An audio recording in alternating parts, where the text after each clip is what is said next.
Welcome to Mum Abroad's YouTube channel, where I'm joined today by Louise Thomson Fernet. She's an independent higher education guidance counsellor. She has a finance degree and worked in the past on the stock exchange for some years before taking time out to raise her 4 children and organise several international family relocations.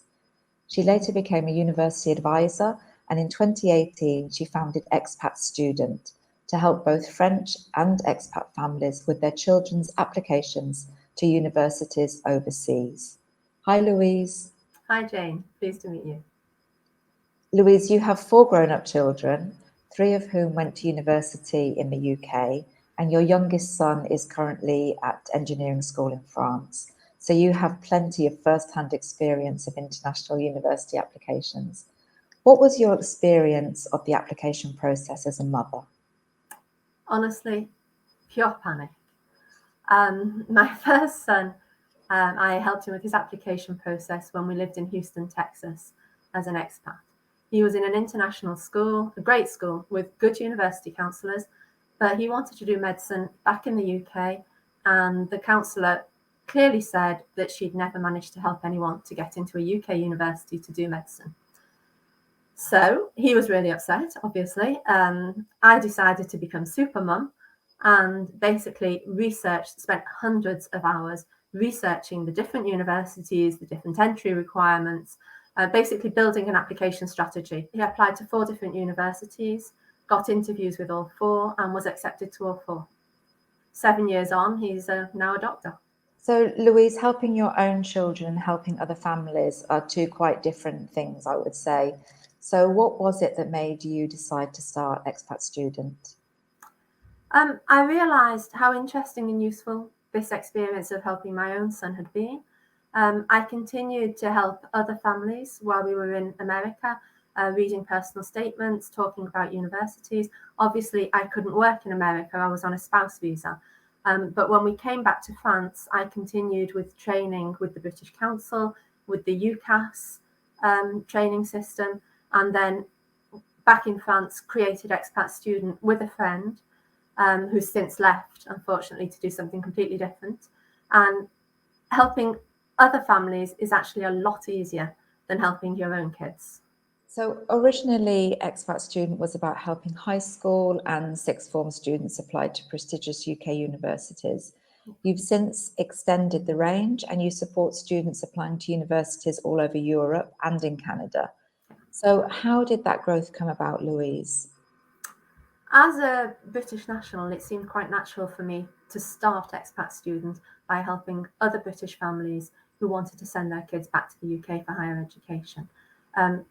These are still quite a large part of our students, but we also have international families who've lived all over the world and are particularly interested in sending their children to a certain country. They want a certain quality of university and a certain quality of course. So now, then Brexit came along and obviously gave us a bit of a kick down that road anyway, with the changes in the international fees. But we also started looking quite naturally at other countries. So now we build a strategy depending on what the child wants to study. So, for example, if we have a family interested in signing their child up for a business course, we'll be looking obviously at the UK. There are some great universities, but also Rotterdam School of Management and in Holland, IE University in Madrid. If he's good at maths and interested in economics, why not Bocconi in Italy? Other parents want to send their kids to Canada. We have quite a few applications to UBC and also to Toronto. Everything really depends on what the kid wants to study, what the child wants to study. We build the strategy up not by country, but by subject of what they want to study. So when would you say is the best time to start thinking about university applications? Like, is there a best time? Yes, I think as a family, you're probably going to start thinking about what the child wants to study maybe 3 years before university. The time to come to us, to a guidance counsellor, would probably be in the penultimate year before they start. We usually say to come round about Easter of the penultimate year. That allows us between Easter and summer to help guide the child to choose exactly what they want to study. For example, a kid might come saying, I want to do engineering. Engineering's really wide. With engineering, we're going to have civil engineering, mechanical engineering, biomedical engineering, electrical engineering. And obviously the child doesn't know exactly what he wants to study. So we go through and we talk about the different types of courses that there are, so that hopefully by summer they've decided what they want to study. Then over summer, that leaves them time to maybe have a work experience that they can talk about in the personal statement or the motivation letter.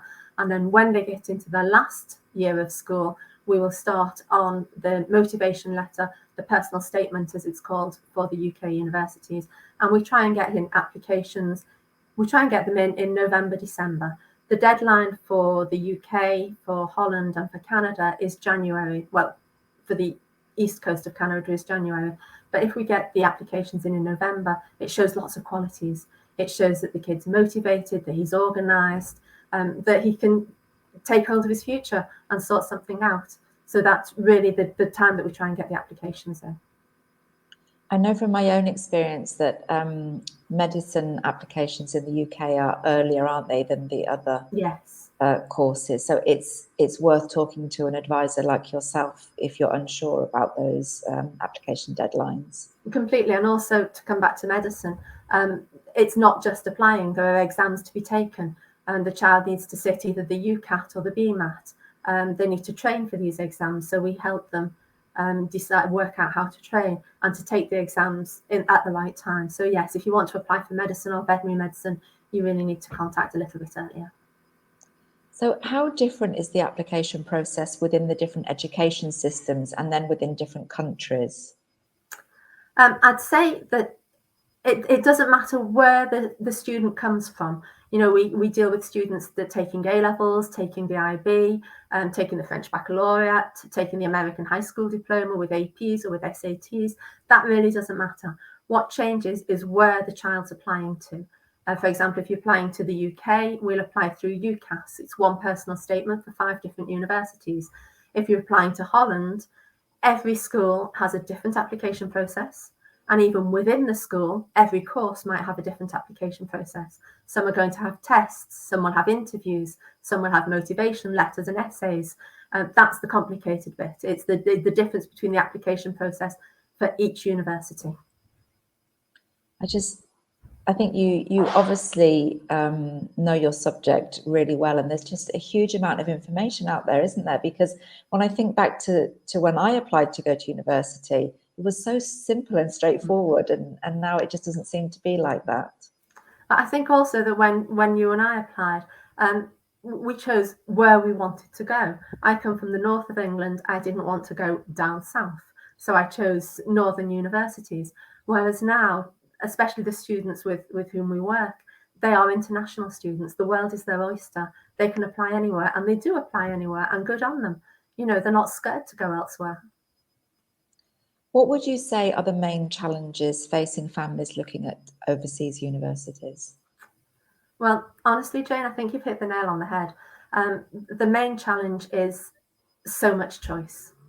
And that's quite often a trap that the parents fall into. You know, there are so many good universities, the parents want to apply everywhere. And we tend to say no. We'll do one application for UCAS plus 3 other universities, because it's easy to apply everywhere, except that your child still has to take his exams. He's still got his schoolwork. He cannot spend the whole of his last year at school writing essays, personal statements, doing interviews, taking tests. So the most important thing is to find a strategy where to apply. And we make that strategy in function of his grades, what he wants to study, but also extracurriculars. We had a child, for example, who absolutely wanted to play basketball at a high level. So his choice of universities included the fact that the university had to have a really good basketball team. Families have different priorities, and we take that into consideration. So from listening to you talk, Louise, it's obvious that you provide a very individual and a completely personalised service to each student, and you look for their best fit university. But what else can you offer that a parent can't, do you think? I think one of the important things about our offer is that we are not the parents. I've had 4 kids, I've had 4 teenagers, I know what it's like. The teenage years aren't easy. Parents are often quite rightly, on the child's back about different things, schoolwork, behaviour, friendships. What we provide is not somebody else on his back, it's a hand-holding service.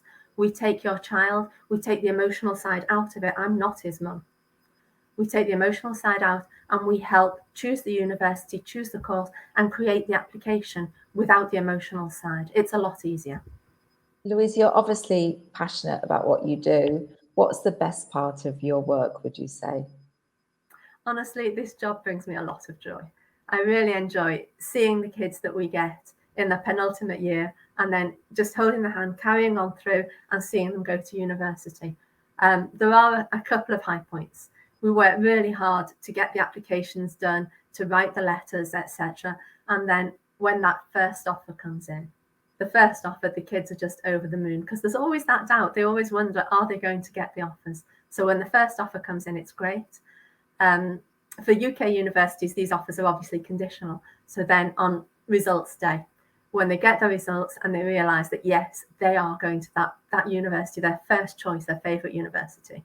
And then the last one is we always write to the student once they've gone to university within the first term, just to check that everything's going okay, because, we've been with them for the last year. We let go, I'm not the mum, they fly off, but we just write and check that everybody's doing okay. And the letter that we get back, when the letter comes back saying how they're enjoying it, they've joined the societies, they're doing this, they're doing that, that's a great part as well. Yeah, I can imagine that it is. So for anybody who would like to find out more about your services, they can take a look at your website, which is www.expatstudent.fr, and there's a French version and an English version there. And they'll also find your contact details, so email address and phone number. So that just leaves for me to say thank you very much for joining me today, Louise. Thank you for having me, Jane. It was a pleasure.